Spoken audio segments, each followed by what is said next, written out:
Buenas tardes, queridas personas, amigos, hermanos que nos acompañan a Servidoctrinas. Gracias por acompañarnos durante todo este largo año que llevamos ya ahora en el canal de YouTube.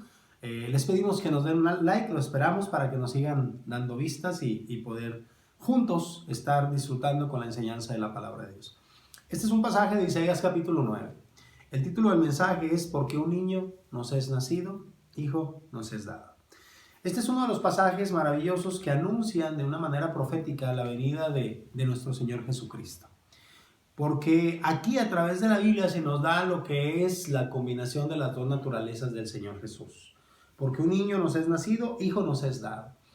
Dios da este pasaje en un momento de crisis, hermanos. En un momento duro y difícil a través del profeta Isaías a la nación de Judá.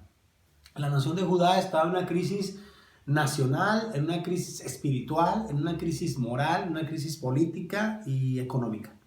La nación de Israel estaba siendo invadida por un rey que era el rey asirio, y de alguna manera la nación en su angustia y en su dolor y en su preocupación se estaban yendo tras ídolos y se estaban yendo a pedir ayuda a encantadores, a médiums, a divinos. Estaban tratando de obtener respuesta de donde no se puede obtener respuesta, la verdad. La única respuesta real, genuina y verdadera que puede venir como auxilio a favor de nosotros es la respuesta de Dios. La nación de Judá estaba siendo invadida y ya estaba llegando rumbo a la capital, que era Jerusalén. Pero Dios en su gracia hizo una obra monumental y maravillosa. ¿Cómo, hermano Adrián? Que haciendo que un ángel de alguna manera derrotara a los asirios y murieran cerca de 185,000 asirios por la gracia de Dios. Dios protegió a la nación de Judá. Sin embargo, ellos buscaban la ayuda, el comentario, la salida a través de un medium, de un espiritista, de una pitonisa. Y Dios pregunta, ¿consultarán a los muertos por los vivos? ¿Que no tienen a un Dios vivo y verdadero que les puede dar solución y claridad en su necesidad? Mis queridos hermanos, a veces en momentos de crisis queremos recurrir muchas veces a algo que es vano y que no es lo correcto. A algo que más que ayudarnos nos va a hundir más. Y esto es lo que estaba pasando con la nación de Israel. Estaban hundiéndose en idolatría y hundiéndose en espiritismo, que eran dos pecados graves que Dios de alguna manera condenaba, la idolatría y la adivinación o la hechicería. Pero Dios en su gracia le da una promesa a la nación de Judá, de que hay un libertador que va a venir. Hay alguien que le va a traer salvación, luz, liberación, gracia, bendición. Y ese es nuestro Señor Jesucristo. Un niño nos es nacido, habla ¿de qué? De su naturaleza humana, que Cristo iba a nacer de una forma humana a través de su madre María, la Virgen, por obra y gracia del Espíritu Santo. Un hijo nos fue dado, habla de su naturaleza divina, el Hijo de Dios.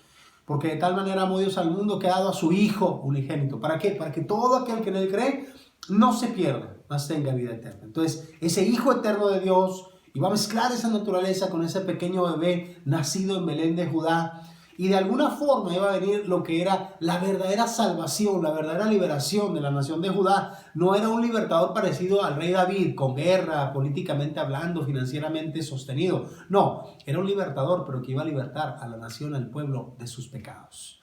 Le iba a dar una verdadera luz en medio de su oscuridad, que es lo que se necesita. En realidad, más que la salida a una solución nacional de una nación, queridos hermanos, queridas personas, gloria a Dios, sí puede haber personas, hombres, estadistas, pero la verdadera solución a cualquier persona y a cualquier nación se llama Jesucristo, el Hijo de Dios, el eterno Dios revelado al hombre. El hombre de Dios, el eterno Hijo de Dios que se encarnó, que habitó entre nosotros y que vimos su gloria, como dice Juan, llena de gracia y de verdad. Y aquí, en este pasaje, nos habla precisamente de ese niño que nos es nacido y que nos fue nacido y de ese hijo que nos fue dado. ¿Y qué iba a traer él en medio de tanta oscuridad? Porque el capítulo 8 termina que iba a haber y que había una gran oscuridad. Mirarán la tierra y estarán tribulación, tinieblas, oscuridad, angustia. Serán sumidos en grandes tinieblas, logreves de tinieblas. La situación era muy crítica. Se necesitaba un milagro para poder sacar a la nación de esa situación, de esa crisis nacional. ¿Y quién iba a venir a hacer ese milagro? ¿Y quién prometía a Dios en un futuro hacer esa obra de gracia a favor de la nación de Israel, de Judá y de nosotros los creyentes de la iglesia? Ese es nuestro Señor Jesucristo. Y dice el versículo 1, mas no siempre habrá oscuridad. A la que está en angustia, a la que está en aflicción, a la que está en dolor, como el dolor que le vino en aquel momento que fue invadido la tierra de Zabulón y de Neftalí, en aquel lado del Jordán, la tierra del mar se llenará de gloria. Eso habla tremendamente de la obra de Cristo. Y mire que el Señor Jesucristo, gloria a Dios, porque la nación de Israel se dividía en el sur, precisamente, que era Judá, en el centro, que era Betel, y en el norte, que era Capernaum, o que era lo que era la región de allá de lo que era el mar de Galilea. Y cuando el Señor Jesucristo nació en Belén de Judea, precisamente una de las tierras que Él tomó para poder Él estar dando salvación, sanidad, liberación, era la tierra de Galilea. Le llamaban Galilea de los gentiles. ¿Por qué? Porque fue una tierra que fue absorbida mucho por el gentilismo, porque era una tierra que estaba en el norte de la nación de Israel. Y de ahí también entró lo que era la nación de Asiria, ¿verdad? A través de sus reyes como Senaquerib, como Pul y de Tiglat-Pileser. Pero sin embargo, la palabra de Dios nos enseña que en esa tierra no siempre iba a haber oscuridad, sino que iba a haber una luz que les iba a resplandecer, y que iba a haber una luz que les iba a traer gloria en aquel lado del Jordán, en aquel lado del mar, en Galilea de los gentiles. Y vaya que vino esa luz gloriosa que es Jesucristo. Es Capernaum, la ciudad donde Él tomó, Betsaida, Genezaret, todas esas regiones tan maravillosas donde el Señor caminó durante aproximadamente 2 años. Estuvo ministrando y fue el lugar que Él escogió, que es Galilea de los gentiles. Por eso le preguntaron a Nicodemo en una ocasión, ¿de Galilea puede salir algo bueno? En realidad Cristo nació en Belén de Judea, pero Él se crió en Galilea, porque quería demostrar algo. De los 12 discípulos que Él tuvo, 11 eran galileos. Solo uno era nativo de Judá, o sea, era Judas Iscariote, el tesorero que lo traicionó. Pero Dios quiere enseñar con eso, que Dios se preocupa en hacer una obra extraordinaria y de alguna forma, como dice la palabra de Dios en el libro de Corintios, Dios deshacer lo que es para que nadie se jacte en su presencia, sino que lo vil, lo sucio, lo menospreciado, lo rechazado, el Señor hace una transformación tan grande para poder Dios hacer una obra maestra en aquello que es el desprecio y el rechazo de la sociedad. Es por eso que el Señor fue a Galilea, para poder sacar de ahí un remanente de gracia. Y por eso la Biblia dice, no siempre habrá oscuridad. Usted, querida persona que nos está escuchando, probablemente esté en una oscuridad de dolor, de tristeza, de crisis financiera, pero sobre todo de un problema espiritual, en donde necesita usted la salvación, la luz del Evangelio de la gloria de Cristo, iluminando su vida. Igual, creyente, mi hermano y mi hermana que nos está viendo en esta preciosa tarde, usted probablemente igual esté sumido en tinieblas, en que no ve una salida, no ve solución al problema, en que usted ve que las circunstancias se están poniendo cada vez más duras y difíciles en su vida. No siempre habrá oscuridad. No siempre habrá oscuridad. Cristo nuestro Señor es la luz que viene a resurgir en nuestras vidas para sacarnos adelante. A veces pensamos que todo está perdido, pero no es así. La palabra del Señor nos enseña que, y dice, el pueblo que andaba, está hablando en tiempo pasado, el pueblo que andaba en tinieblas vio gran luz, luz le resplandeció a los que moraban en sombra de muerte. Y eso era lo que había pasado con nosotros. Todos los creyentes de alguna manera estábamos en tinieblas, vivíamos una vida de sombra de muerte, caminando en una vida sin propósito, una vida destinada a la condenación, al infierno, al castigo eterno. Pero gloria a Dios, que eso fue en tiempo pasado. Anduvimos, vivimos, estábamos, caminábamos, pero ahora en tiempo presente hemos visto la gran luz que Cristo brinda. Y es la gran luz que nos sigue brindando. Y es la gran luz que puede brindar a cualquier persona. Y que puede otorgar al perdido y al pecador y al impío y a la persona que se sienta que quiere salir de esas tinieblas y de esa oscuridad. El Señor tiene la respuesta, porque para eso ese niño fue nacido, para eso ese hijo fue enviado. Ese niño nacido, ese hijo enviado, esa naturaleza ambigua de 100% hombre, 100% Dios, 100% Dios, 100% hombre, nos da a nosotros el honor y el privilegio de poder tener esa verdadera libertad y esa verdadera luz, esa verdadera iluminación. El Señor da esa promesa y le dice a la nación de Israel, ese niño te va a dar una multiplicación de alegría, multiplicación de gente. Se alegrarán como se alegran en la siega y como se gozan y se alegran cuando se reparten los despojos. Y vaya que eso es lo que hace Jesucristo. Vaya que eso es lo que hace.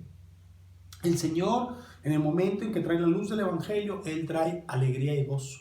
Él multiplica el contentamiento. La siega, la cosecha en los tiempos bíblicos, la vendimia de la uva, etc. Eran momentos de gozo, de gloria, de dicha, de júbilo, de felicidad, de grito, de algarabía. Y cuando había un repartimiento de despojos del botín, cuando venían los ejércitos después de invadir ciertas propiedades de otros estados, venían y repartían, y salía la gente a las calles con gozo y con alegría y con contentamiento. Es lo que hace el Señor Jesucristo. No solamente da luz, sino da alegría. Y no solamente da luz y alegría, sino que también da enriquecimiento, nos da riquezas, nos da gracia para poder brindarnos una alegría que nosotros nunca vamos a alcanzar, ni con droga, ni con alcohol, ni con sexo libre, ni con maldad, ni con iniquidad. No, sino la alcanzamos gracias a la persona de Cristo que brinda ese beneficio. Dice, ¿por qué? ¿Por qué? Le dice, porque tú quebrantaste el pesado yugo, la carga, la opresión, la soberanía, el gobierno que teníamos. Dice, lo quitaste. Y eso está apuntando a la persona del niño que nos es nacido y del hijo que nos es dado. ¿Qué es lo que trae él? Libertad. Es un libertador. ¿Qué es lo que trae el Señor Jesucristo, querido hermano y querida persona? Libertad. Luz, alegría y libertad. Eso es lo que trae el Señor Jesús. Usted puede decir, mi hermano, yo siento una carga, una pesadez, un yugo, un gobierno, pareciera que es externo contra mi vida y yo no puedo hacer absolutamente nada en contra de esta lucha, de este tormento que tengo como látigo en contra de mí. Déjeme leer una cosa, Cristo tiene el poder para quitarnos cualquier gobierno, cualquier soberanía, cualquier potestad en contra de nosotros y darnos una verdadera libertad, libertad del pecado, libertad del mundo y libertad de la esclavitud de Satanás y de sus huestes. El Señor tiene mucho poder y mucha fuerza. Y el Señor aquí promete, dice, todo calzado que será llevado de guerrero en tumulto de batalla y todo manto revolcado en sangre serán como pasto de fuego, serán para ser quemado. ¿Qué significa esas palabras? Significa que Cristo trae victoria. Cristo trae triunfo. Cristo está diciendo, cuando los soldados agarraban sus botas, agarraban sus mantos revolcados en sangre que estaban salpicados de la sangre de las batallas, ellos, los guerreros, agarraban todo ello, lo aventaban a ciertos montículos y empezaban a echarle lo que eran ciertos aditivos para poder encender y hacer unas piras, unas hogueras, de decir, la batalla terminó, ya no más batalla, hay tiempo de paz, de bonanza, de serenidad. Es lo que el Señor Jesucristo está prometiendo al pueblo de Judá, al pueblo de Israel y a nosotros, la iglesia, y a cualquier persona en el mundo que quiera venir a los pies de Jesucristo. Victoria, triunfo. Al final, la victoria, el triunfo, la conquista, el éxito es de nuestro Señor Jesucristo. De ahí viene lo que es la palabra que comenzamos, porque un niño nos es nacido, hijo nos es dado, el principado, el gobierno, la soberanía sobre su hombro, se llamará su nombre como nombre admirable, consejero, Dios fuerte, Padre eterno, príncipe de paz. Es lo que Cristo es para su pueblo Israel y para su pueblo la iglesia. Él es admirable, es decir, el creyente, querido hermano, fíjese bien, cuando usted ve esa libertad, cuando usted ve ese triunfo, cuando usted ve esa conquista, cuando usted ve esa luz en su vida y ese gozo y esa alegría y ese júbilo en su vida, déjeme le digo, es porque Cristo para usted es todo, Cristo es todo. Admirable, es decir, es un ser que usted admira, contempla, glorifica, exalta, adora, y usted dice, es increíble nuestro Señor Jesucristo, es admirable. Cada atributo, cada parte de su persona es increíblemente admirable nuestro Señor Jesucristo. Él es consejero, porque Él me puede aconsejar a mí y a usted a través de su palabra, y nos ha aconsejado, nos guía, nos enseña, nos instruye y nos capacita. Él es consejero. Él es un Padre eterno que de alguna manera nos abraza, nos cobija, nunca nos deja, siempre está con nosotros como un padre con un hijo. Y de alguna manera Él es un Dios fuerte. La palabra Dios fuerte es la palabra Dios el Gibor, o Dios poderoso, que significa Dios muy poderoso, un guerrero poderoso que pelea por nosotros las batallas. Y para nosotros Jesucristo es eso. Él pelea nuestras batallas, Él tiene cariño, compasión, ternura y amor para abrazarnos como un padre.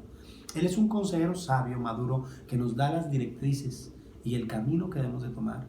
Y de alguna manera, no solamente eso, sino es el Padre eterno y el príncipe de paz. El príncipe de paz significa aquel que tiene el principado, la soberanía y el gobierno de paz, para brindarnos paz, tranquilidad, serenidad, en medio de tanta zozobra en la vida y en el mundo.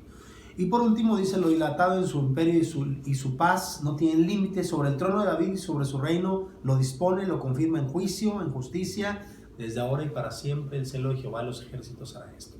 ¿Qué nos enseña eso, queridas personas? Que al final de cuentas, la victoria final, la conquista final, el triunfo final, las riquezas, el reino, el imperio, la potencia es del Señor y de los suyos. Lo que de Cristo es, a los suyos nos pertenece.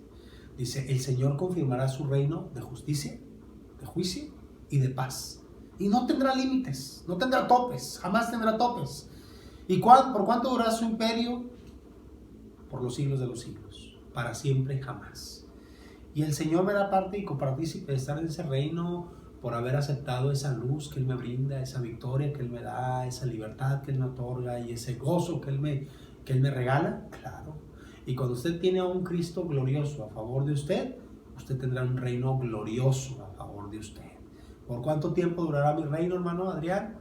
Por los siglos de los siglos. ¿Y quién me lo promete? Dios se lo promete. El celo de Jehová, el celo del Señor, es decir, la confirmación del Señor, lo hará esto. Que Dios les bendiga, muchas gracias por acompañarnos. Servidoctrinas, denos un like, visítenos y los esperamos en la próxima enseñanza. Dios les bendiga y gracias.